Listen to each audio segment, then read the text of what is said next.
choices. Countries are starting to understand the risk of doing business with Chinese Communist Party and taking action to protect their people. A few examples. In recent weeks, Nigeria, Kazakhstan, and France have demarched the Chinese Communist Party ambassadors for a whole host of lies and misdeeds. Spain has returned defective test kits made in China.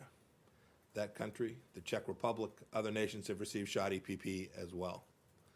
The Australians and the Swedes have called for an independent review into the outbreak. And my friend Dominic Raab has said that the United Kingdom can't go back to, quote, business as usual, end of quote, with Beijing.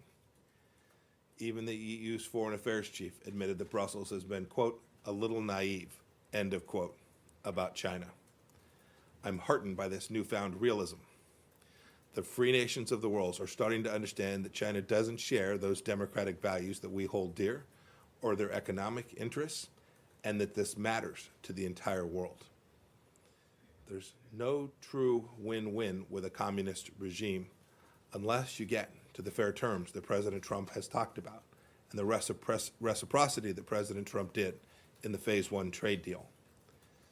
Now countries have a chance to further insist on what's right for their people. Today I want to call upon all nations, including those in Europe, to support Taiwan's participation as an observer at the World Health Assembly and in other relevant United Nations venues.